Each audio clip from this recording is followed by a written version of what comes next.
எல்லாருக்கும் வணக்கம். நாம் வேதத்திலிருந்து வசனத்தை வாசிக்கலாம். யோவான் 12ஆம் அதிகாரம். யோவான் 12ஆம் அதிகாரம் 1ஆம் வசனத்திலிருந்து நான் வாசிக்கிறேன்.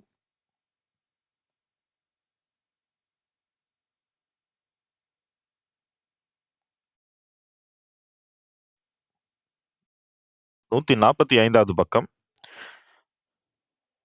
பஸ்கா பண்டிகை வர 6 நாளைக்கு முன்னே இயேசு தாம் மரணத்திலிருந்து எழுப்பின லாசரு இருந்த பெத்தானியாவுக்கு வந்தார். அங்கே அவருக்கு விருந்து பண்ணினார்கள். மார்த்தாள் பணிவிடை செய்தால், லாசருவும் அவருடனே கூட பந்தியில் இருந்தவர்களில் ஒருவனாயிருந்தான். அப்பொழுது மரியாள் விலையேறப்பெற்ற களங்கமில்லாத நலதம் என்னும் தைலத்தில் ஒரு ராத்தல் கொண்டு வந்து, அதை இயேசுவின் பாதங்களில் பூசி, தன் தலைமயிரால் அவருடைய பாதங்களை துடைத்தாள்.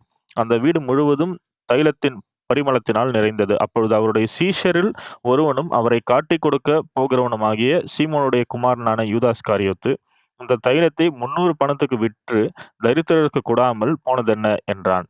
அவன் தரித்திரரை குறித்து கவலைப்பட்டு இப்படி சொல்லாமல், அவன் திருடனானபடியினாலும் பணப்பையை வைத்துக்கொண்டு அதில் போடப்பட்டதை சுமக்கிறவனானபடியினாலும் இப்படி சொன்னான்.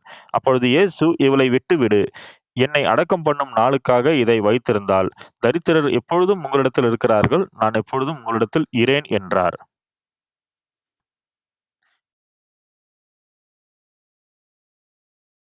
8ஆம் வசனம் முடிய வாசித்திருக்கிறேன். நாம் வேதத்தை பார்க்கும் பொழுது பல்வேறு மக்களுடைய நிகழ்வுகள் வருகிறது. இன்றைக்கு நாம் அநேகர் இங்கே இந்த ஆராதனைக்காக கூடியிருக்கிறோம். எல்லாருக்கும் ஒரே இருதயம் இருக்கும் என்று சொல்ல முடியாது. நாம் இங்கே இருக்கக்கூடிய காரணம் என்னவென்றால், நாம் தேவனை பற்றும் விசுவாசத்தை பெற்றிருக்கிறோம். அதனால தான் இந்த ஆராதனைக்கு நாம் வந்திருக்கிறோம். பல்வேறு மக்களுக்கு வேறு வேறு விதமான குணாதிசயங்கள் இருக்கும். ஆதலால் அநேகர் வித்தியாசம் உள்ளவர்களாக இருக்கிறார்கள். ஆனால் இயேசுவின் நாமத்தினால் நாம் இங்கே கூடியிருக்கிறோம். அது மிகவும் ஆச்சரியமாக இருக்கிறது. மிகவும் விலையேறப்பெற்றதா இருக்கிறது. தேவன் நாம் அவருக்குள்ளாக ஒன்றாக கூடுவதற்காக அனுமதித்திருக்கிறார். நாம் இங்கே கூடியிருக்கிறதுனால் இயேசு நம்மோடு இருக்கிறார். அதனால் நம் இருதயங்களை திறந்து நாம் தேவனுடைய வார்த்தையை கேட்கலாம். அப்பொழுது இயேசுவினுடைய அந்த வார்த்தை உங்களுடைய இருதயத்தில் நுழைய முடியும்.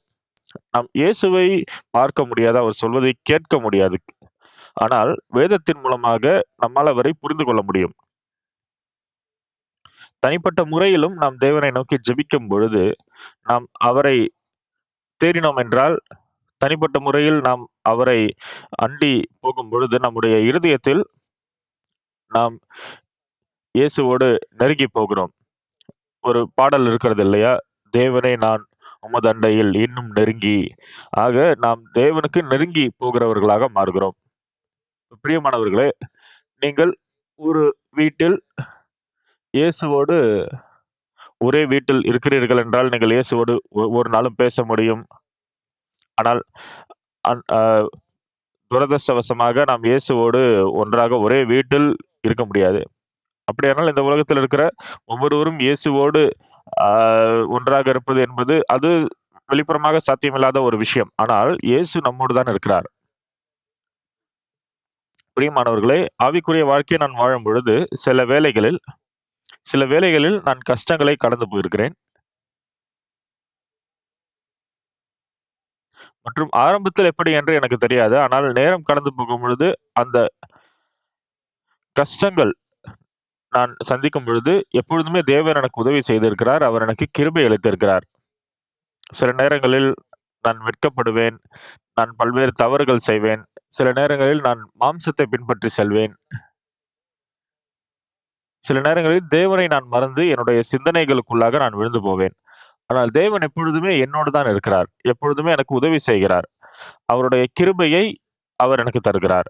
இதை நான் எதற்கு சொல்லுகிறேன் என்றால், நீங்கள் எப்படி புரிந்திருப்பீர்கள்? எப்படி உங்களுக்கு தெரியும்? எனக்கு தெரியாது. ஆனால் என்னை பொறுத்தவரையில் உங்களில் ஒவ்வொருவரும் இயேசு உங்களை நேசிக்கிறார். அவர் உங்களை புரிந்து கொண்டிருக்கிறவராக இருக்கிறார் என்பதை நீங்கள் தெரிந்து கொள்ள வேண்டும். அவர் நமக்காக சிலுவையில் அறையப்பட்டிருக்கிறார். அவர் சிலுவையில் அறையப்பட்டதன் மூலமாக அவர் நம்மை பாவத்திலிருந்து விடுதலையாக்குகிற அந்த விலையேறப்பெற்ற கிரியை செய்திருக்கிறார். நம்முடைய இருதயத்தில் நாம் இயேசுவை குறித்து நேரத்திற்கு நேரம் யோசிக்கலாம். நீங்கள் இதற்கு முன்பாக இயேசுவை பார்த்திருக்கிறீர்களா? நீங்கள் இயேசுவை பார்த்ததில்லை. நீங்கள் இதற்கு முன்பாக இயேசுவை பார்த்ததில்லை என்றாலும், ஆனால் தொடர்ந்து நீங்கள் உங்களுடைய இருதயத்தில் இயேசுவை வைத்திருக்கிறீர்கள். நீங்கள் உங்களுடைய கண்களை மூடி ஜெபிக்காவிட்டாலும், நீங்கள் சாலைகளில் நடந்து செல்லும் பொழுது நீங்கள் அவரோடு பேசி, தொடர்ந்து நீங்கள் அந்த வகையில் நீங்கள் இயேசுவோடு பேசும்பொழுது, நிச்சயமாக நீங்கள் இயேசுவோடு பேச முடியாது. அவரோட சத்தத்தை உங்களால் கேட்க முடியாது. ஆனால் இயேசு எந்த அளவுக்கு நீங்கள் இயேசுவோடு உரையாடுகிறீர்களோ, அப்பொழுது என்ன ஆகிறது? உங்களுடைய இருதயத்தில் நாம் அவரை விட்டு தள்ளி போகிறோமா? இல்லை. நாம் அவருக்கு நெருங்கி போகிறோம். ஆதலால் இயேசு உண்மையாகவே நம்மை நேசிக்கிறார். அவர் நம்மை பாதுகாக்கிறார். நமக்கு அவர் உண்மையாகவே கிருபை அளிக்கிறார். நாம் தேவனுக்கு நெருங்கி போகும் பொழுது, நாம் இயேசுவை குறித்து யோசிக்கிறோம். அப்பொழுது இயேசு மிகவும் பிரியப்படுகிறார் இல்லையா? இதை குறித்து இதற்கு முன்பாக நாம் யோசித்திருக்க மாட்டோம். நாம் இயேசுவை நேசிக்கிறோமா? நாம் அவரை நேசிக்கிறோமா? ஆம். இயேசு நாம் இயேசுவின் மீது அன்பு செலுத்தும் பொழுது அவர் எவ்வளவு சந்தோஷப்படுகிறார். நாம் இயேசுவை நேசிக்கிறோம் என்றால், நம்முடைய இருதயத்தின் உலகத்தில் நம்மால் இயேசுவை பார்க்க முடியும். இயேசுவை சந்திக்க முடியும். மற்றும் உங்களுடைய இருதயங்கள், அதில் நீங்கள் பல்வேறு காரியங்களை சொல்ல விரும்புவீர்கள். உங்களுடைய இருதயத்தில் நீங்கள் இயேசுவோடு நிறைய விஷயங்களை சொல்ல முடியும். நீங்கள் இயேசுவை பார்க்காவிட்டாலும், அவர் இல்லை என்பது போல் இருந்தாலும், நீங்கள் அவருடைய சத்தத்தை கேட்க முடியாவிட்டாலும், ஆனால் அவர் உங்களை கேட்கிறார். அவர் உங்களுக்கு உதவி செய்கிறார். உங்களுக்கு அருகே தான் இருக்கிறார். நீங்கள் பல்வேறு சோதனைகளை, பாடுகளை கடந்து வரும்பொழுது, ஆச்சரியமான விஷயம் என்னவென்றால், அப்படிப்பட்ட நேரங்களில் ஒவ்வொரு நேரமும் அவர் எப்படி உதவி செய்திருக்கிறார் என்பதை என்னால் பார்க்க முடிகிறது. மற்றும் பல்வேறு நேரங்களில் நான் இயேசுவை மறந்தாலும், ஆனால் இயேசு என்னை மறப்பது கிடையாது. அவர் எப்போதுமே எனக்கு உதவி செய்கிறார். அவர் என்னை பாதுகாக்கிறார். எனக்கு கிருபையை அளிக்கிறார். ஆதலால் தான் நாம் தனியாக சாலையில் நடந்து போகும்பொழுது, "ஓ! இப்பொழுது நான் சாலையில் நடந்து போகிறேன். இப்பொழுது அது எனக்கு தூரமாக இருப்பது போல் தெரிகிறது. ஓ! இயேசு எனக்கு அருகாமையில் நடந்து போகிறார். இயேசு எனக்கு நேரத்திற்கு உதவி செய்கிறார்." அந்த இருதயம் உங்களுக்கு இருந்ததென்றால், அப்பொழுது நீங்கள் இயேசுவோடு பேச முடியும். தேவனே, நீங்கள் எங்களோடு நடந்து போகிறீர்கள். நான் நம்புகிறேன். தேவனே, என்னுடைய பாவத்தை எல்லாம் கழுவினதற்கு நன்றி. எனக்காக பரலோகத்தை ஆயத்தம் செய்ததற்கு நன்றி. அப்படிப்பட்ட உரையாடல்களை நீங்கள் இயேசுவோடு அமைத்துக்கொள்ள கற்றுக்கொள்ள முடியும். இப்படிப்பட்ட உரையாடல்களை தொடர்ந்து நீங்கள் இயேசுவோடு அமைத்துக் கொள்ளும் பொழுது, உங்களுடைய இருதயத்தில் நீங்கள் இயேசுவோடு நெருங்கி போகிறீர்கள். பிரியமானவர்களே, உங்களுடைய இருதயம் இயேசுவோடு நெருங்கி போகும்பொழுது என்ன ஆகும்? பிரியமானவர்களே, நீங்கள் சந்திக்கிற ஒவ்வொரு பிரச்சனையும், அது பெரிய பிரச்சனையோ, சின்ன பிரச்சனையோ, யாரெல்லாம் தாங்களாகவே அந்த பிரச்சனைகளை தீர்க்க முயற்சி பண்ணுகிறார்களோ, அவர்கள் என்ன சொல்லுவார்கள்? "நீங்கள் இல்லாமல் என்னால் இதை தீர்க்க முடியாது. நீங்கள் இல்லாமல் என்னால் இதை ஒன்றும் செய்ய முடியாது." நீங்கள் இவ்வாறு தேவனோடு பேசும்பொழுது, 1 முறை, 2 முறை, உங்களுக்கு தேவன் உதவி செய்யும் பொழுது, அவர் எப்படி உங்களுக்கு உதவி செய்கிறார் என்பதை உங்களால் மிக துல்லியமாக தெரிந்து கொள்ள முடியும். யாரும் இயேசுவை தங்களுடைய கண்கள் மூலமாக பார்த்தது கிடையாது. நீங்கள் சபைக்கு வருவதற்கு முன்பாகவோ, அல்லது நீங்கள் அ வீட்டிற்கு சென்று நீங்கள் ஜெபிக்கும் பொழுது, தேவனை குறித்து யோசிக்கும் பொழுது, இயேசுவுக்கு அது தெரியும். மற்றும் நீங்கள் எப்படி உங்களுடைய நண்பர்களை நீங்கள் சந்திக்கிறீர்களோ, 1 முறை, 2 முறை, 3 முறை, எந்த அளவுக்கு உங்களுடைய நண்பர்களை நீங்கள் சந்திக்கிறீர்களோ, எந்த அளவுக்கு நீங்கள் அவர்களை தெரிந்து கொள்கிறீர்களோ, அந்த அந்த அளவுக்கு நீங்கள் அவர்களோடு நெருங்கி இருக்க முடியும். உங்களுக்கு எந்த பிரச்சனை இருந்தாலும், பல்வேறு மக்கள் தங்களுடைய சொந்த முறைமைகள், தங்களுடைய சொந்த வழிகளை பயன்படுத்த முயற்சி செய்கிறார்கள். ஆனால் நீங்கள் அப்படி செய்யக்கூடாது. நீங்கள் தேவனை அண்டிக் கொள்ள வேண்டும். தேவனே, இந்த பிரச்சனையை நீங்கள் எங்களுக்காக தீர்க்க முடியுமா? இந்த பிரச்சனையை நீங்கள் எங்களுக்காக தீர்ப்பதற்காக நான் வந்து காத்துக் கொண்டிருக்கிறேன். நான் பொறுமையோடு காத்துக் கொண்டிருக்கிறேன். நான் எப்பொழுது இது சாத்தியமில்லை என்று உணர்கிறேனோ, ஆனால் தேவன் எனக்கு உதவி செய்து அந்த பிரச்சனையை தீர்க்கிறார் என்றால், அப்பொழுது நீங்கள் அதை 1 முறை, 2 முறை, பல்வேறு முறை நீங்கள் அதை உங்களோட வாழ்க்கைகளில் அனுபவிக்கும் பொழுது, நீங்கள் இயேசுவோடு நெருங்கி போகிறீர்கள். ஆமென். நீங்கள் இயேசுவோடு நெருங்கி போகும் பொழுது, நீங்கள் இயேசுவை நோக்கி ஜெபிப்பீர்கள். அப்பொழுது நீங்கள் பாடல்களை பாடுவீர்கள் மற்றும் சுவிசேஷம் அறிவிப்பீர்கள். அப்படியாக உங்களுடைய விசுவாசம் வளரும். மற்றும் முக்கியமான விஷயம் என்னவென்றால், இயேசு ஏதோ இருக்கிறார் என்று இல்லை. அவர் எனக்கு உதவி செய்கிறார். அது மனுஷ ரீதியாக என்னுடைய கண்கள் பார்க்காவிட்டாலும், ஆனால் இயேசு தான் எனக்கு உதவி செய்கிறார். இயேசு எனக்கு உதவி செய்யாவிட்டால் வேறு யாரும் எனக்கு உதவி செய்ய மாட்டார்கள். அதை நான் பல்வேறு நேரங்களில் அனுபவித்திருக்கிறேன். மற்றும் எனக்கு பிரச்சனைகள் வரும்பொழுது, என்னுடைய பிரச்சனைகளை நான் மற்றவர்களோடு பகிர்ந்து கொள்வது கிடையாது. இயேசுவை நோக்கி நான் ஜெபம் பண்ணுவேன். இயேசுவே, நான் இப்படிப்பட்ட பிரச்சனையை என்னோட வாழ்க்கையில் சந்திக்கிறேன். நீங்கள் இல்லை என்றால் யார் எனக்கு உதவி செய்வார்? எனக்கு உதவி செய்யுங்கள். என்னை நீங்கள் பாதுகாத்துக் கொள்ளுங்கள். நீங்கள் அவரை உங்களோட கண்களால் பார்க்க முடியாவிட்டாலும், அவரை நீங்கள் தொட முடியாவிட்டாலும், அவரோட சத்தத்தை நீங்கள் கேட்க முடியாவிட்டாலும், உங்களோட இருதயத்தில் நீங்கள் அவரோடு உரையாடும் பொழுது, நீங்கள் தேவனோடு பேச முடியும்.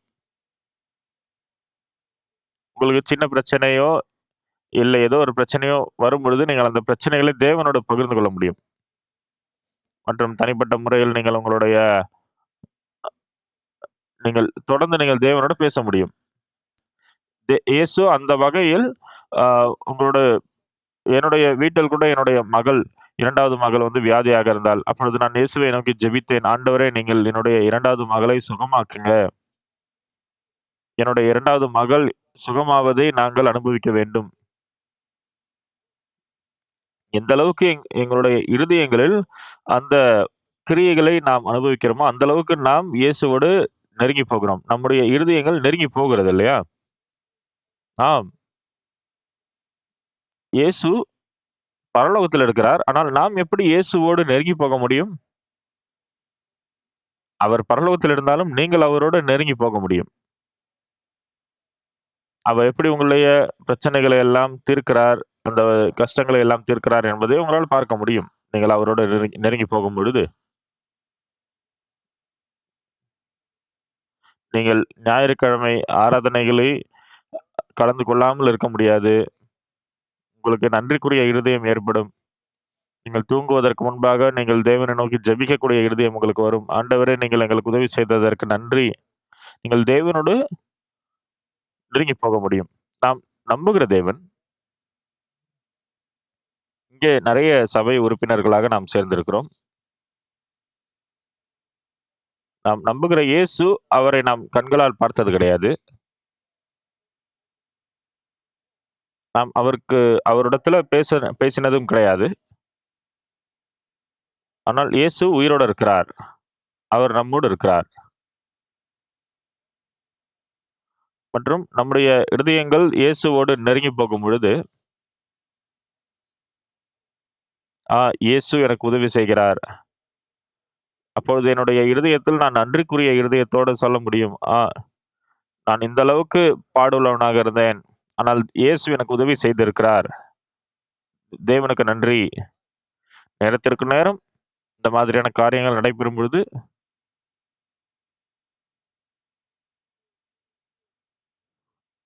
நீங்கள் இயேசு உங்களோட இருப்பதை பார்க்க முடியும். அவர் உங்களோட இருந்து கிரியை செய்வதை நீங்கள் பார்க்க முடியும்.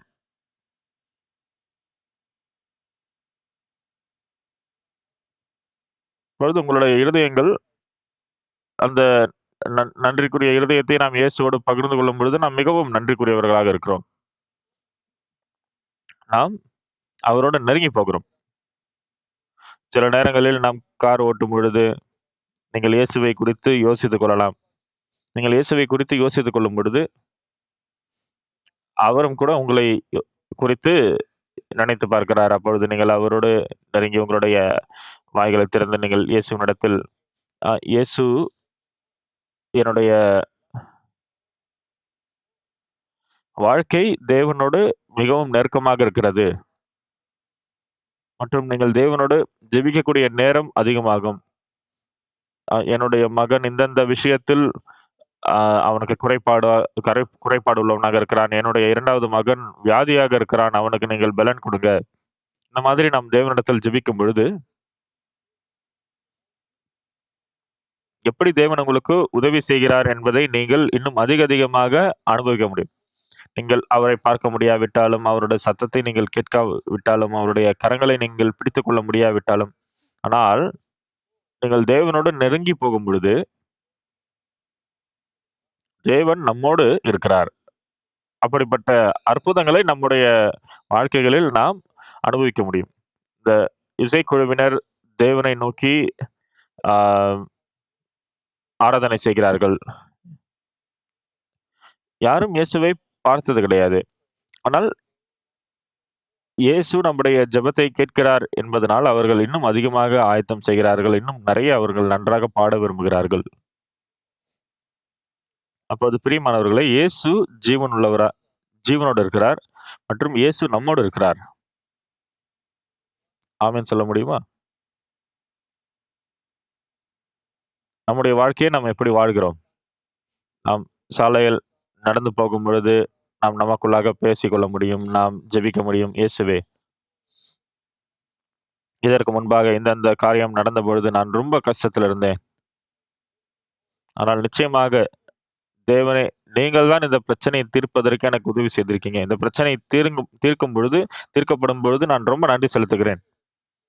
தேவனே, நீங்கள் தான் என்னுடைய வாழ்க்கையில் தேவன். இந்த வாழ்க்கையில் நான் எதையெல்லாம் சந்திக்கிறேனோ, நீங்கள் என்னை நினைவில் வைத்துக் கொள்ளுங்க. நீங்கள் என்னை பாதுகாத்துக் கொள்ளுங்க. ஆண்டவரே, என்னை நீங்கள் பாதுகாத்துக் கொள்ளுங்க. அந்த வகையில் அப்படிப்பட்டவர்களாக நாம் மாறும் பொழுது, தேவனோடு மிகவும் நெருக்கமுள்ளவர்களாக மாறும் பொழுது, நாம் எதையெல்லாம் சந்தித்தாலும் நாம் சமாதானத்தை வைத்துக் கொள்ள முடியும். நம்முடைய கண்களால் நாம் இயேசுவை பார்க்க முடியாவிட்டாலும், அவர் எப்படி நம்முடைய வாழ்க்கையில் கிரியை செய்கிறார் என்பதை அனுபவிக்க முடியும். ஆமென். ஆக நீங்கள் வேதத்தை வாசிக்கும் பொழுது, வேதம்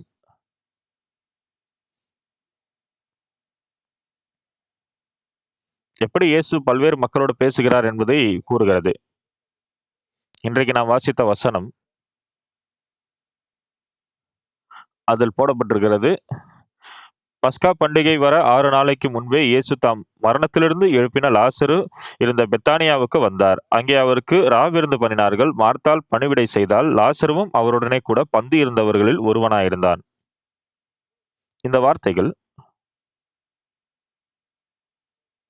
இயேசு ஜீவனோடு இருந்தபொழுது இந்த காரியங்கள் நடைபெற்றது.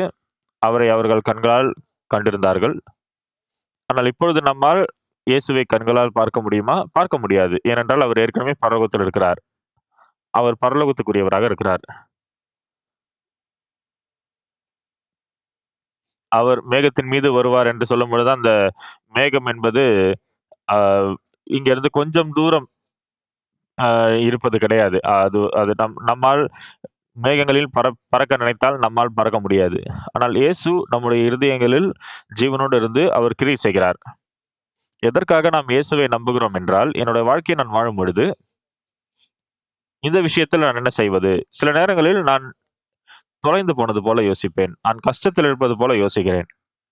சில நேரங்களில் நான் மிகவும் வெறுமையாக யோசிக்கிறேன். அப்பொழுது நான் என்ன செய்வது? நான் இப்பொழுது ரொம்ப பெரிய பிரச்சனையில் இருக்கிறேன். நான் எப்படி இதை சமாளிப்பது? ஆனால் அப்படிப்பட்ட நேரங்களில் நான் நம்புகிறேன், தேவன் எனக்கு பதிலளிக்கிறார். அப்பொழுது நான் தேவனை நோக்கி என்னுடைய தலைகளை தாழ்த்தி ஜெபம் பண்ணும் பொழுது, ஏன் என்று தெரியவில்லை. ஆனால் ஏன் இந்த கஷ்டத்தை நான் சந்திக்கிறேன் என்று எனக்கு தெரியவில்லை. ஆனால் இந்த கஷ்டத்தில் நீங்கள் இல்லை என்றால் யார் எனக்கு உதவி செய்வா? என் பரலோக தந்தையே, நான் இந்த நேரத்தில் கிருபையை பெற்றுக்கொள்ள விரும்புகிறேன். ஆதலால் நீங்கள் இந்த சாட்சியை மற்றவரிடத்தில் நான் பகிர்ந்து கொள்வதற்கு எனக்கு உதவி செய்யுங்க. இந்த மாதிரி நான் ஜெபித்து, நான் பிரச்சனைகளை சந்திக்கும் பொழுது, உங்களுடைய பிரச்சனைகள் உங்களுக்கு பெரிய பிரச்சனையாக தோன்றாது. நீங்கள் இயேசுவை நோக்கி பார்க்கக்கூடிய அந்த தருணம் உங்களுக்கு இயல்பாக ஏற்படும்.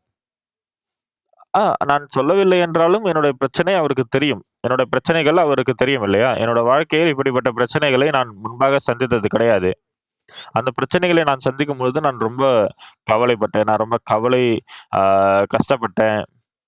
ஆனால் நான் இயேசுவை நம்புகிறதுக்குரிய காரணம் என்னவென்றால், இயேசு என்னோடு இருக்கிறார் மற்றும் நான் கஷ்டத்தில் இருக்கும் பொழுது, அவர் எனக்கு உதவி செய்தால், அதைவிட அ சிறப்பானது எதுவும் இருக்க முடியாது. இப்போ அன்புள்ள நம்முடைய இயேசு, அந்த ஜீவனுள்ள இயேசு, இந்த பிரச்சனையை நான் தீர்ப்பதற்கு உதவி செய்யுங்க. இந்த பிரச்சனை என்னை மிகவும் வருத்துகிறது. எனக்கு வேற எந்த வழியும் இல்லை. வேற எந்த முறைமையும் கிடையாது. ஆதலால் தான் இயேசுவை நான் உம்மை நம்புகிறேன். இயேசுவே எனக்கு உதவி செய்யுங்க. நீங்கள் உதவி செய்வீங்க நான் நம்புறேன்.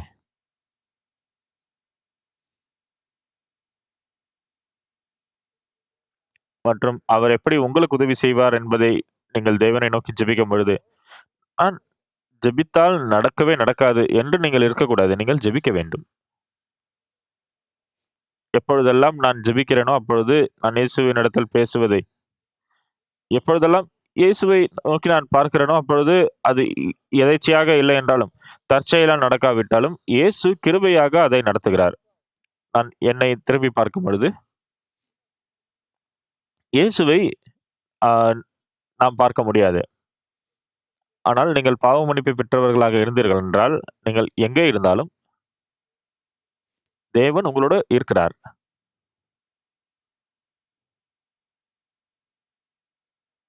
நீங்கள் அவரை தொட்டு பார்க்க முடியாவிட்டாலும், அதற்கு இயேசு இல்லை என்ற அர்த்தம் கிடையாது.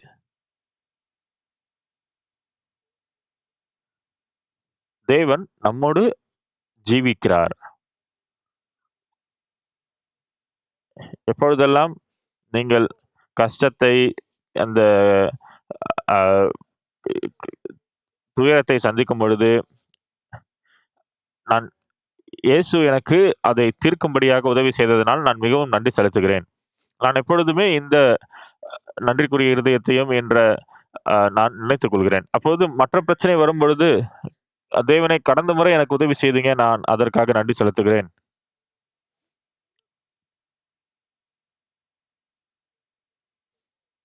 ஆண்டவரே, அந்த நேரத்தில் அது எனக்கு ரொம்ப ஆபத்தான தருணமாக இருந்தது. ஆனால் நீங்கள் நிச்சயமாக எங்களுக்கு உதவி செய்றீங்க, கிரியை செய்றீங்க.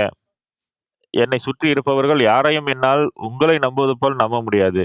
ஆக நான் இயேசுவை நோக்கி ஜெபிக்கும் பொழுது, தேவனே எனக்கு உதவி செய்யுங்க.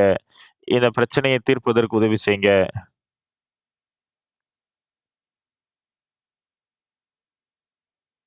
இப்படிப்பட்ட பிரச்சனைகளை நான் திரும்பி சந்திக்காமல் இருப்பதற்கு உதவி செய்யுங்க. அந்த வகையில் இயேசு உங்களுடைய ஜெபத்திற்கு பதிலளிக்கிறார்.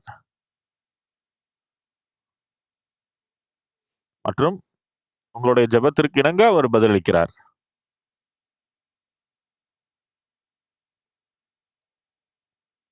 மற்றும் அதே விஷயத்தை நான் இயேசு எனக்கு உதவி செய்தாரா? இது சாத்தியமே இல்லாத காரியம். ஓ! இயேசு எனக்கு உதவி செய்கிறார். அவர் என்னை பாதுகாக்கிறார். மற்றும் அந்த வகையில் நீங்கள் விசுவாசத்தில் நிற்கும் பொழுது,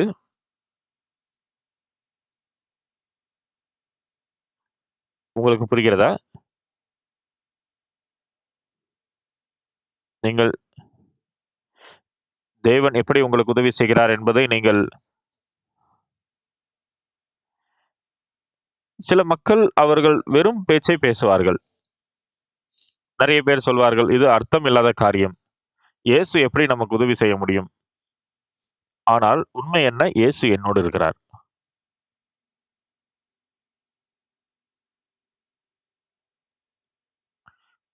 எல்லாரும் பாவம் செய்து தேவ மகிமையற்றவர்களாகி, இலவசமாய் அவருடைய கிருபையினாலே கிறிஸ்து இயேசுவில் உள்ள மீட்பைக் கொண்டு நீதிமான்களாக்கப்படுகிறார்கள். இப்பொழுது இயேசு என்னை பாதுகாக்கிறார். அவர் அவருடைய கிருபையை எனக்கு அளிக்கிறார். பிரியமான சகோதர, சகோதரிகளே,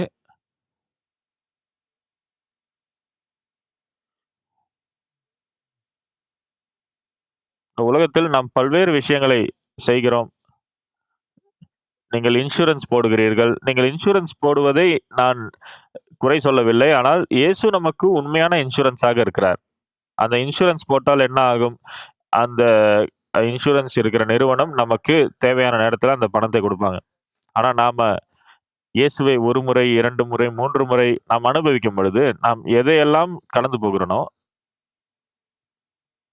நாம் தேவனை நோக்கி சாந்தமாக ஜெபிக்கும் பொழுது, இயேசுவினிடத்தில் இருதயத்தை பகிர்ந்து கொள்ளும் பொழுது, "இயேசுவே எனக்கு உதவி செய்திருக்கிறீர்கள். நான் உமக்கு நன்றி செலுத்துகிறேன். இயேசுவே இந்த பிரச்சனையை தீர்ப்பதற்கு எனக்கு எந்த வழியும் இல்லை. ஆனால் நீங்கள் இந்த பிரச்சனையை தீர்ப்பதற்கு உங்களைத் தவிர வேற யார் எனக்கு உதவி செய்ய முடியும்?"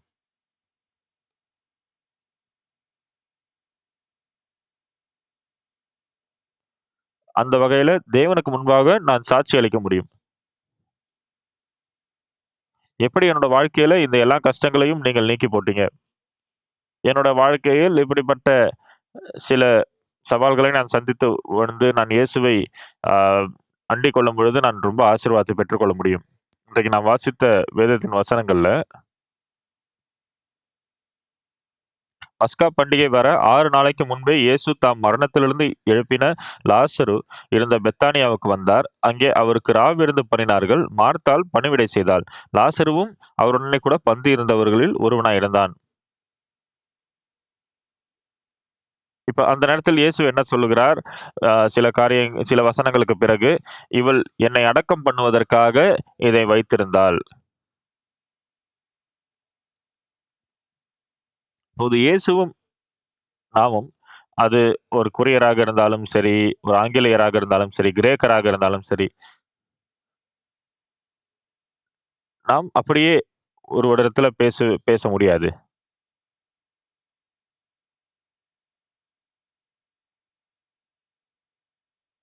அது என்னோட வாழ்க்கையில ஒரு பெரிய கிருபையாக இருந்தது. இந்த எல்லா இருதயத்தையும் நமக்குள் நாம் வைத்திருக்கும் பொழுது,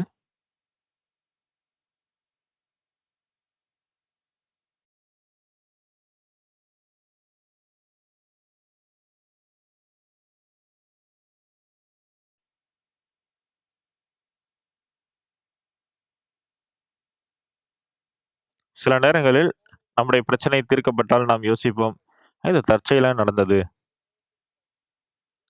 ஆனால் அது தற்செயலா நடக்காவிட்டாலும், அது இயேசுவின் மூலமாக நடந்ததென்றால், இயேசு நமக்கு அதை தந்திருக்கிறார் என்பது நமக்கு ஒரு பெரிய சந்தோஷமாக அமையும்.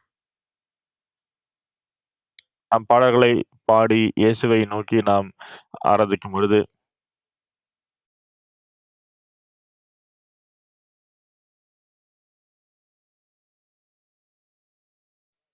இயேசு உங்களுடைய வாழ்க்கையில் உங்களுக்கு உதவி செய்ய வேண்டும் என்று நீங்கள் கேட்கும் பொழுது, உங்களுடைய வாழ்க்கைகளில் 1 முறை, 2 முறை நேரம் கடந்து போகும்பொழுது, இயேசு என்னுடைய ஜெபத்திற்கு பதிலளிக்கிறார். அவர் என்னுடைய பிரச்சனைகளை தீர்க்கிறார். அவர் எனக்கு உதவி செய்கிறார். அவர் என்னோடு இருக்கிறார்.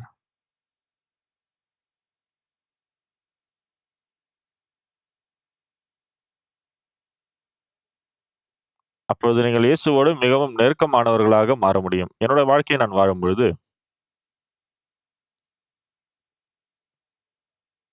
பல்வேறு நேரங்களில் என்னுடைய வாழ்க்கையில், இந்த பிரச்சனை இருக்கிறது. நான் என்ன செய்வது? எனக்கு வேற வழி இல்லை என்று நான் யோசிப்பேன். ஆனால், நான் தேவனை நோக்கி ஜெபிக்கும் பொழுது,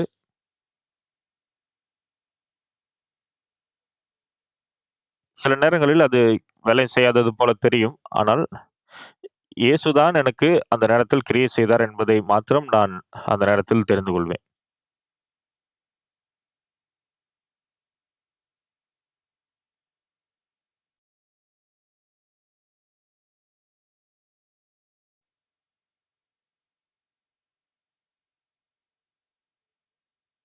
நீங்கள் ஒருவரை திருமணம் செய்யப் போகிறீர்கள் என்றால், நீங்கள்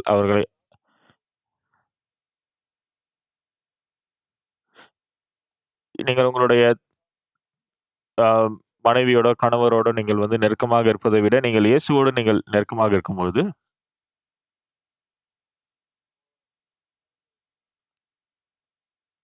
மற்றும் நம்முடைய ஆண்டவரே, என்னுடைய குடும்பத்தை இந்த சூழ்நிலையிலிருந்து நீங்கள் விடுதலையாக்கி, நீங்கள் உதவி செய்யுங்க. நீங்கள் தேவனை நோக்கி ஜெபிக்கும் பொழுது, நீங்களும் இயேசுவும் ஒன்றாக முடியும். தொடர்ந்து நீங்கள் அவரை சார்ந்து கொள்ளும் பொழுது. நீங்கள் எந்த அளவுக்கு இயேசுவை நெருக்கமாக சார்ந்து கொள்கிறீர்களோ, அந்த அளவுக்கு உங்களுடைய கவலைகள் மறந்து போகும். ஏன் அது மறைந்து போகிறது? ஏனால் இயேசு அதை உங்களுக்காக செய்கிறார். அவர் அதை உங்களுக்காக தீர்த்து வைத்திருக்கிறார். ஆரம்பத்தில் நீங்கள் யோசிப்பீர்கள்,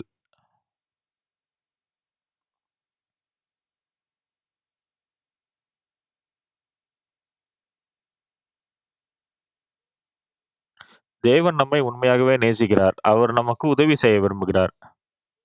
நம்முடைய ஜெபங்களை அவர் கேட்கிறார்.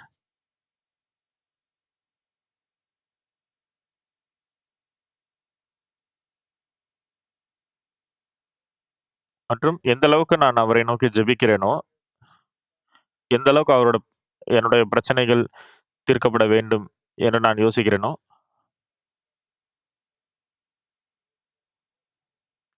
ஆண்டவரே, இது என்னுடைய குடும்பமாக என்னால் ஒன்றும் செய்ய முடியாது. நாங்கள் அதற்கு திராணி இல்லாதவர்கள். ஆனால் நீங்கள் உதவி செய்ய வேண்டும்.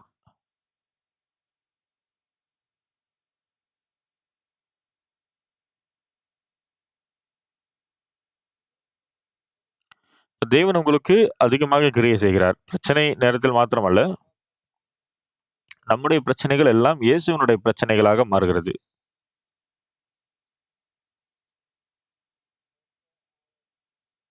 மற்றும் தேவனே, நான் உங்களை நேசிக்கிறேன். நீங்கள் எனக்கு உதவி செய்யுங்க.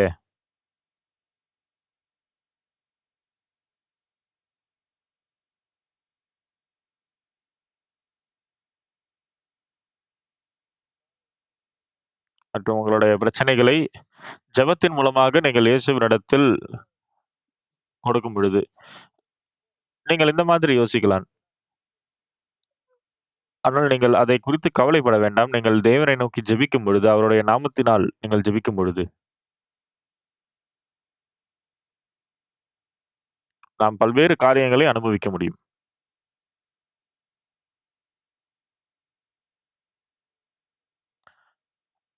நாம் வாழும் பொழுது, இயேசுவின் மூலமாக அந்த பாவ மன்னிப்பை நாம் பெற்று,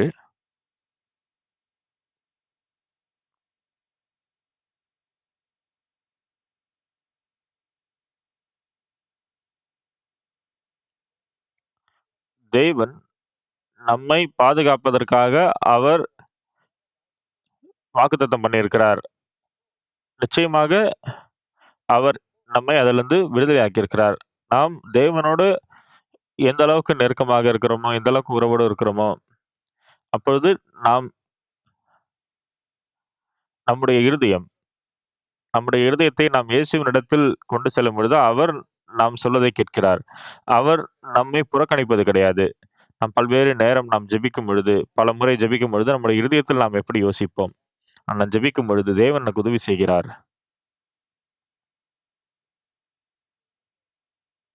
நீங்கள் எப்படிப்பட்ட பிரச்சனைகளை சந்திக்கிறீர்கள் என்று எனக்கு தெரியாது. ஆனால் அதை சமாளிப்பதற்குரிய திராணி உங்களுக்கு கிடையாது. ஆனால் அவர் அதை பரிபூரணமாக தீர்க்கிறவராய் இருக்கிறார். ஒவ்வொரு முறையும் நாம் யோசிக்கிறோம், "நான் என்ன செய்வது? நான் என்ன செய்வது?"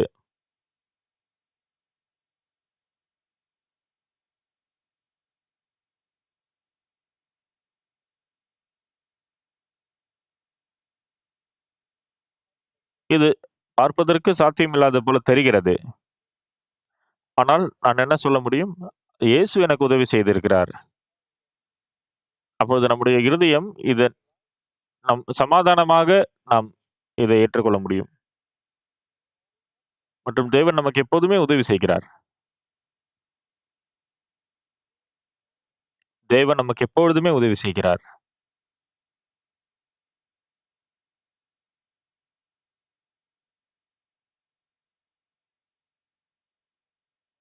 சில நேரம் நாம் யோசிக்கிறோம், "தேவனே எனக்கு உதவி செய்யுங்க. என்னுடைய 2வது மகன் வியாதியா இருக்கிறான்.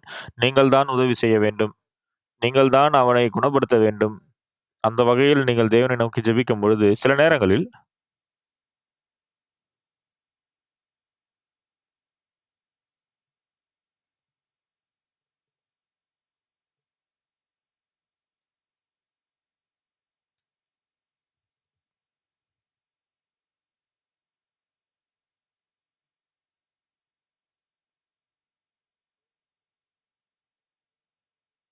இந்த யோவான் 12ஆம் அதிகாரம் 1ஆம் வசனத்தில் 2ஆம் வசனத்தில் பார்க்கும் பொழுது,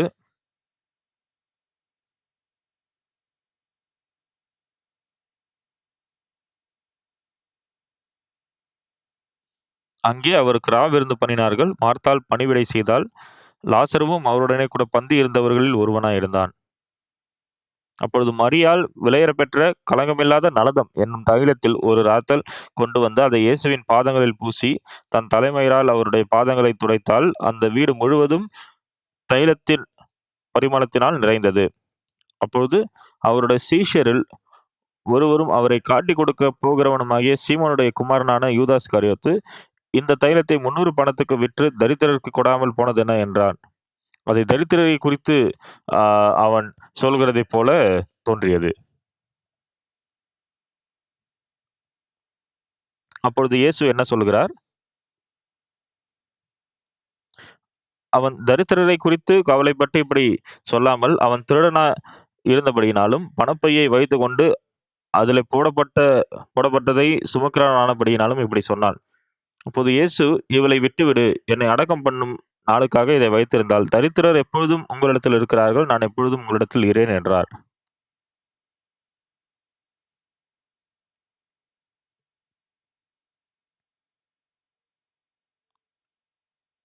ஆரம்பத்தில் மக்கள்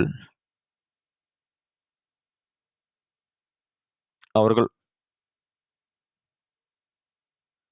இந்த சீஷர்கள் ஆரம்பத்தில் குற்றம் சொல்கிறார்கள். ஏன் இதை அவள் வீணடிக்கிறாள்? ஆனால் இயேசு என்ன சொல்லுகிறார்? இவள் என்னை அடக்கம் பண்ணும் நாளுக்காக இதை வைத்திருந்தாள். அதற்கு என்ன அர்த்தம்? அவர் இன்னும் கொஞ்சம் நாட்களில் சிலுவையில் அறையப்படப் போகிறார். அந்த வகையில் நாம் இயேசுவை குறித்து தெரிந்து கொள்ளுகிறவர்களாக மாறுகிறோம். இயேசு எனக்காக சிலுவையில் அறையப்பட்டார். அவர் மரித்த பிறகு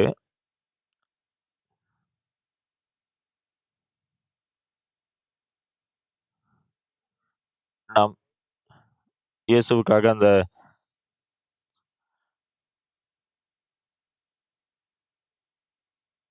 இயேசு அந்த சீஷர்கள் என்ன சொல்கிறார்கள்? எப்படி இந்த விலையேறப்பெற்ற பரிமள தைலத்தை அவள் வீணடிக்க முடியும்? இதை அவள் தரித்திரருக்கு கொடுக்கலாம்.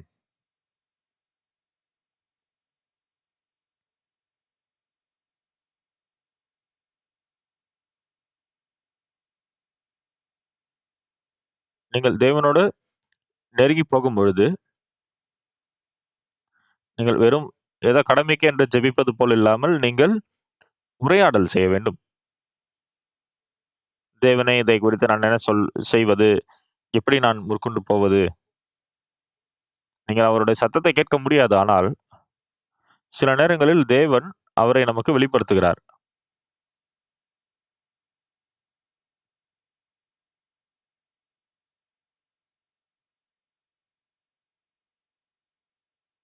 நீங்கள் பிரச்சனைகள் மற்றும் கஷ்டங்களை தாண்டி போகும்பொழுது, தேவனே, இந்த அளவுக்கு நானு சந்தோஷத்தை அடைந்தது கிடையாது. என்னோட வாழ்க்கையில இப்படிப்பட்ட சந்தோஷத்தை நான் பார்த்ததில்ல. ஆனா நீங்க இந்த சந்தோஷத்த தந்திருக்கீங்க.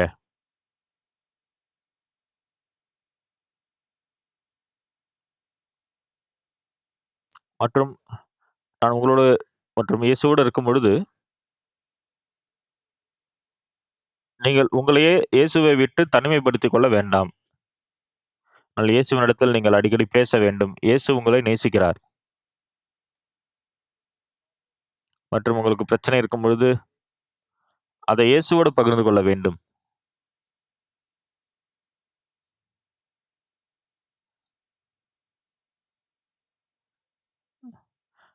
மற்றும் அந்த எல்லா பிரச்சனையும் நீங்கள் இயேசுவிடத்தில் பகிர்ந்து கொள்ளும் பொழுது, நீங்கள் இயேசுவோடு நெருங்கி போக முடியும்.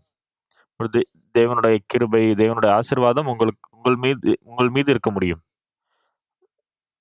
ஆக பிரியமானவர்களே, நாம் மக்கள். நாம் நம்புகிற அ ஆண்டவர் தேவன். நாம் அவரை பார்க்க முடியாது. ஆனால் அவர் உயிரோடு இருக்கிறார். மற்றும் அவர் நம்மை பார்த்துக் கொண்டிருக்கிறார். நாம் சொல்லுவதை கேட்கிறார். நம்மை பாதுகாக்கிறார். ஆமென். ஆதலால் தான் நீங்கள் ஜெபிக்கும் பொழுது, நம் தேவனுக்கு நன்றியாக இருக்கிறோம். இயேசுவே, என்னுடைய 2வது மகன் வியாதியா இருக்கிறான். அதற்காக நான் ஜெபிக்கிறேன். அவன் நெறைய கஷ்டப்பட்டுருக்கிறான். ஆனால் அவனை குறித்து தேவனிடத்தில் நான் ஜெபிக்கும் பொழுது, அவன் குணமாயிருக்கிறான். இந்த வியாதி குணமாகக்கூடியது கிடையாது. ஆனால் நீங்கள் குணமாக்கி இருக்கீங்க அப்படின்னு நான் நம்புறேன். உமக்கு நான் நன்றி செலுத்துறேன்.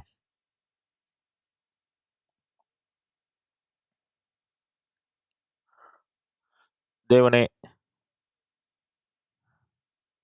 நீங்கள் உயிரோடு இருந்தீர்கள் என்றால், நான் உங்களுக்கு இதை என்னுடைய இந்த இருதயத்தை வெளிப்படுத்த விரும்புறேன். நான் உங்களை பார்க்க முடியல. ஆனா உமக்கு நன்றி. என்னோட வாழ்க்கையில் சின்ன பிரச்சனை, பெரிய பிரச்சனை என்று நெறைய என்னோட வாழ்க்கையில இருந்தாலும், ஆனா அவருடைய கிருபையை நமக்கு தருகிறார். பிரியமானவர்களே, நீங்கள் ஜெபிக்கும் பொழுது, இந்த வகையில் உங்களுடைய வாழ்வில் அவர் எப்படி கிரியை செய்கிறார் என்பதை நீங்கள் அனுபவிக்க முடியும். அவரோடு நீங்கள் நெருங்கி, நெருங்கி, நெருங்கி போகும்பொழுது, நீங்கள் பண்ண முடியாத காரியங்கள், அதை நீங்கள் இயேசுவினிடத்தில் தர முடியும். உங்களுடைய எதிர்காலத்தை நீங்கள் இயேசுவினிடத்தில் தர முடியும். சாத்தியமில்லாத விஷயங்களை நீங்கள் இயேசுவினிடத்தில் தர முடியும். நான் ஒரு பெரிய பிரச்சனையில இருக்கிறேன். நான் என்ன செய்வது? இதை நானாக தீர்க்க முடியாது. அந்த மாதிரியான நேரங்களில் நீங்கள் தேவனை நோக்கி ஜெபிக்கும் பொழுது, அந்த விசுவாசத்தின் மூலமாக நீங்கள் தேவனை பற்றும் விசுவாசத்தினால் நீங்க தேவனை நோக்கி ஜெபிக்க மு அ அ தேவனை நோக்கி ஜெபிக்க முடியும். அப்ப நீங்கள் எந்த மாரி பிரச்சனையை சந்தித்தாலும், சில நேரங்களில் உங்களுடைய சொந்த முறைமையின்படி நீங்கள் பிரச்சனையை தீர்க்க முடியாவிட்டால், உங்களை நீங்கள் சார்ந்திருப்பதை தவிர்த்து, நீங்கள் இயேசுவை சார்ந்து கொள்ளுகிறவர்களாக மாற வேண்டும். அப்பொழுது, "ஆண்டவரே, இயேசுவே, எனக்கு நெறைய பலவீனங்கள் இருக்கு. இந்த பிரச்சனைகளை நானாக தீர்த்துக் கொள்ள முடியாது. இந்த பிரச்சனை இருக்கிறதுனால நான் பல்வேறு கஷ்டங்களை சந்திக்கிறேன். ஆனால் உமக்கு என்னுடைய சூழ்நிலை தெரியும். இந்த பிரச்சனையை நீங்கள் எனக்காக தீர்த்தீர்கள் என்றால், அது என்னோட வாழ்க்கையில பெரிய ஆசீர்வாதமாக இருக்கும். தேவனே, நான் உங்களுடைய நாமத்தினால ஜெபிக்கிறேன். தயவு செய்து அந்த பிரச்சனைய எனக்காக நீங்கள் தீர்த்து அருளுங்க." நான் வாழ்க்கையில கஷ்டங்களை சந்தித்தாலும், அந்த கஷ்டங்கள் நாம் இயேசுவை சந்திப்பதற்காக தரப்பட்டிருக்கிறது. இயேசுவினிடத்தில பொறுமையாக பேசுவதற்கு. மற்றும் நேரம் கடந்து போகும்பொழுது, நீங்கள் திரும்பி பார்த்து என்ன சொல்ல முடியும்? அந்த நேரத்தில நான் ரொம்ப கவலைப்பட்டிருந்தேன். அந்த விஷயங்களை குறித்து நான் ரொம்ப கவலைப்பட்டிருந்தேன். ஆனா, அது எல்லாமே ரொம்ப அருமையாக தீர்க்கப்பட்டிருக்கு. என்னோட இருக்கிற தேவனுடைய குமாரனான இயேசுவின் மூலமாக. இப்ப இது இயேசு செய்ய முடியாத எந்த ஒரு விஷயமும் இல்லை. பார்ப்பதற்கு எனக்கு விசுவாசம் இல்லாதது போல தெரிகிறது. சில நேரங்களில் நான் தவறு செய்கிறேன். நான் மனிதன். ஆனால் தேவன் ஆண்டவர். அவர் எனக்கு உதவி செய்கிறார்.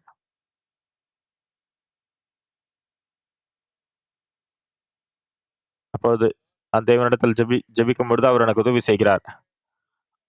என்னுடைய ஜெபங்கள் தேவன் மூலமாக பதிலளிக்கப்படுகிறது. அது உங்களுடைய விசுவாசம் இயேசுவில் வளரக்கூடியதாக இருக்கிறது. அப்போது 1 முறை, 2 முறை மற்றும் உங்களுடைய பிள்ளைகள் ரொம்ப தீவிரமான அ மருத்துவ நிலையில் இருக்கும் பொழுது, நீங்கள் மருத்துவமனைக்கு அழைத்து சென்று நீங்கள் அவர்களை சிகிச்சை அளிக்கும் பொழுது, நீங்கள் தேவனை நோக்கி முழங்காற்படியிட்டு ஜெபிக்கும் பொழுது, நீங்கள் தேவன் எப்படி உங்களுக்குள் கிரியை செய்கிறார் என்பதை கண்டுபிடிக்க முடியும். இதற்கு முன்பாக என்னோட சொந்த வழியின் மூலமாக நான் தேவனை நோக்கி பார்க்கும்படியாக போயிருந்தேன். ஆனா, தேவனோட உதவியின் மூலமாக நாம் நம்முடைய வாழ்க்கையை வாழ முடியும். அதை நாம் கற்றுக்கொண்டிருக்கிறோம். நாம் ஏதோ ஒரு மாயமாக நம்முடைய வாழ்க்கைய வாழக்கூடாது. தேவன் நமக்கு தரவில்லை என்றால், தேவன் நமக்கு செய்ய முடியாவிட்டால் வேற யாரும் செய்ய முடியாது. இப்ப இது என்னுடைய பிரச்சனை என்றால், ஏன் இயேசு என்னுடைய பிரச்சனையை தீர்க்க மாட்டார்? அவர் என்னோட பிரச்சனையை தீர்ப்பதற்கு நான் காத்திருக்கிறேன். பொறுமையோட நான் காத்திருக்கிறேன்.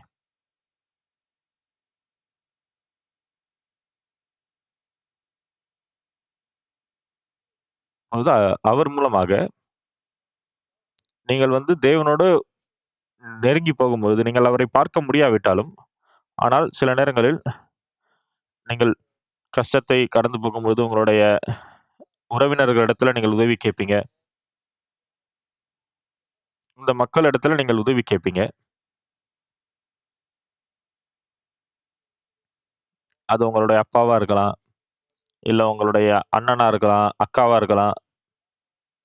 அப்படிப்பட்டவர்களை நீங்கள் சார்ந்து கொள்வதைக் காட்டிலும், நீங்கள் இயேசுவை சார்ந்து கொள்வதற்கு முயற்சி செய்து பாருங்கள். அது யாருமே உங்களுக்கு உதவி செய்ய முடியாமல், யாருமே உங்களுடைய பிரச்சனைகள் தீர்க்க முடியாமல் இருக்கிற அந்த நேரத்துல, உங்களுடைய இருதயத்தை நீங்கள் மாற்றிக் கொள்ளுங்க.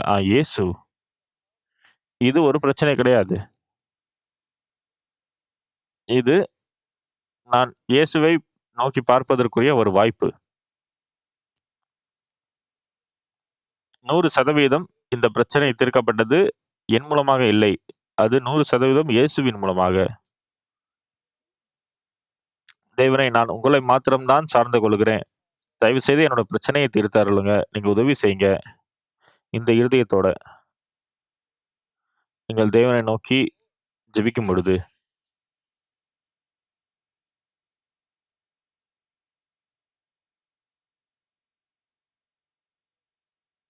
அது உங்களுக்கும் இயேசுவுக்கும் இடையில் நீங்கள் அவருடைய கண்கள் மூலமாக பார்க்க முடியாவிட்டாலும், அவரை நீங்கள் காதால் கேட்க முடியாவிட்டாலும், ஆனால் உங்களுடைய இருதயங்களில் நீங்கள் அவரோடு ஒன்றாக இருக்க முடியும்.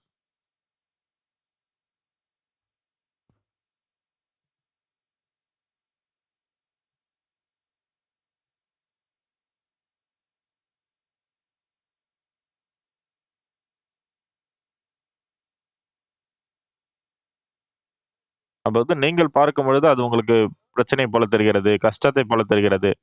ஆனால் இயேசு அதை தீர்க்கும் பொழுது, அது அவருக்கு கஷ்டமானது கிடையாது. அந்த இருதயம் உங்களுக்குள் அமைய முடியும்.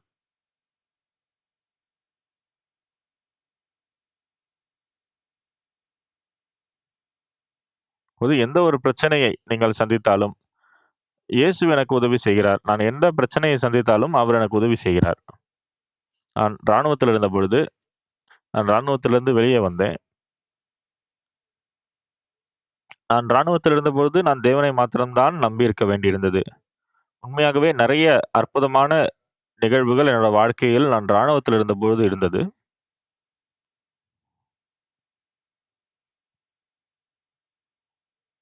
உண்மையாகவே அந்த நேரத்தில தேவனுடைய கிரியைகள் அற்புதமாக இருந்தது. மற்றும் எல்லா அந்த ஆஃபீசர்களும், அந்த ராணுவத்தில இருந்தவங்க, அவங்களுக்கு தெரியும். அ பாஸ்டர் பார்க் அவரோட தேவன் இருக்கிறார். பிரியமானவர்களே, தேவன் உங்களுக்கு உதவி செய்ய முடியும்னா, அப்ப தேவன் உங்களுக்கு உதவி செய்யக்கூடிய அந்த வாய்ப்பை நீங்கள் தேடுங்க. அதை உங்களோட நண்பர்களோட பகிர்ந்து கொள்ளுங்க. உங்களுடைய குடும்பத்தோட பகிர்ந்து கொள்ளுங்க. மற்றும் நீங்கள் தேவனை நம்ப வேண்டும். மற்றும்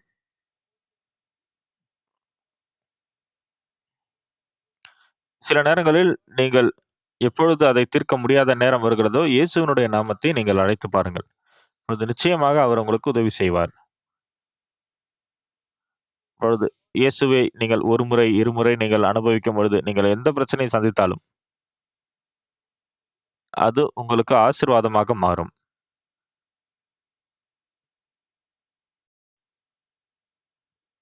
ஆக நீங்கள் உங்களோட வாழ்க்கை வாழும் பொழுது, நீங்கள் கஷ்டங்கள் மற்றும் பிரச்சனைகளை சந்திக்கும் பொழுது, சில பிரச்சனைகள், சில நேரங்களில் அதை தேவன் நமக்கு உண்மையாகவே அதை அதை அதை வேண்டுமென்றே தருகிறது போல இருக்கும். ஏன்னா, அந்த நேரத்தில நம் தேவனை நம்புவதற்காக. ஒருவேள அந்த நேரத்தில நாம தேவனை நம்பலன்னா, தேவனுக்கு அது சங்கடமாக இருக்கலாம். இப்பொழுது தேவனே, நான் உங்களை மாத்திரம் தான் சார்ந்து இருக்கப் போகிறேன். பிரியமானவர்களே, நம்முடைய பாவத்தை கழுவின இயேசுவை மாத்திரம் நாம் நம்புகிறோம் என்று இல்லாமல், இந்த உலகத்தில் நம்முடைய வாழ்க்கையை வாழும் பொழுது, சின்ன பெரிய பிரச்சனைகள் என்று நாம் சந்திக்கும் பொழுது, எல்லா பிரச்சனைகள்லயும் அந்த பிரச்சனைகள் இயேசுவின் மூலமாக தீர்க்கப்படுகிறது என்பதை நீங்கள் நம்பும் பொழுது, அது உங்களோட வாழ்க்கையில ரொம்ப ஆசீர்வாதத்துக்குரியதாக மாறும்.